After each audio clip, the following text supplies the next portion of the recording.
এই 4 নম্বর রোগ নির্ণয়টা এরকম হবে। সেটা হচ্ছে, প্রথমে আমরা একটা সাদা কাগজের উপরে কেশর, কালি, জাফরান দিয়ে ওই নকশাটা লিখব। যে নকশার কথা বললাম, এই নকশাটা আমরা চাল সিস্টেমে লিখব।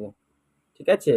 চাল সিস্টেমে লিখে এটা আমরা 4 কোণা ভাঁজ করে ফেলবো, বা যে কোনো রকম ভাঁজ করতে আমরা পারি, ফোল্ড করতে পারি, ভাঁজ করতে পারি।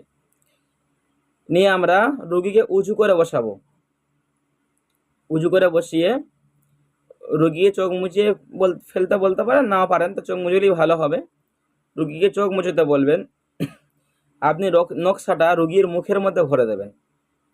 রুগীর নকশাটা মুখের মধ্যে রাখবে। রাখার পর আপনি লাস্ট 10 মিনিট অপেক্ষা করবেন। দেখবেন ইনশাল্লাহ তারও আগে 2-1 মিনিট 3 মিনিটের মধ্যে রুগী যদি জিনের আসর হয়, তা যদি জিন খব্বিসের আসর থাকে, দুষ্ট জিন আকর্ষণ থাকে, তাহলে সে খিলখিল করে হাসতে শুরু করে দেবে। এটা 1 নম্বর লক্ষণ। দ্বিতীয় নম্বর লক্ষণ হলো, যদি সে দেখবে আপনার উপর রাগান্বিত হয়ে যেতে পারে এবং তার শরীরে কাঁপুনি ঝাঁকুনি শুরু হয়ে যেতে পারে। এই রকম যদি হয়, তাহলে আপনি সহজ বুঝতে পেরে যাবেন ওই রুগী জিনের সমস্যা, জিনের রুগী। ঠিক আছে? আর যদি অনেক দিন যাবত যদি কারোর উপরে জিন্নাতের আকর্ষণ থাকে, জিন্নাতের যাতায়াত থাকে, বা অনেক দিন যাবত জিনের সমস্যায় ভুগছে, তাহলে দেখবেন ওই রুগীর শরীরে জিন অটোমেটিকলি হাজির হয়ে যাবে।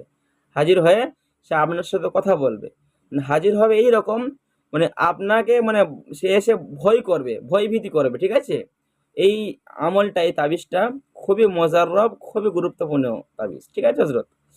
আর যদি দেখেন যে 10 মিনিট আপনি অপেক্ষা করেছেন, এই রোগীর হাসেও না, কাঁদেও না, এবং ভয় করে না, এবং শরীরে ঝাঁকুনি কুপুনি কিছুই হচ্ছে না, সাধারণ মানুষের মতনই আছে, তাহলে আপনাকে বুঝতে হবে এর কোনো রকম কোনো প্রকার জিন্নাতের সমস্যা নেই।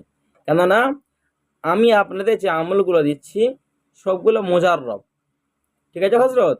সবগুলো মোজাররব আমল, কার্যকারী আমল। তো আপনারা বুঝে নেবেন, একদম ডাইরেক্টলি বলে দেবেন এর জিন্নাতের সমস্যা নেই। বুঝতে পেরেছেন হযরত? লিখে ফেলুন।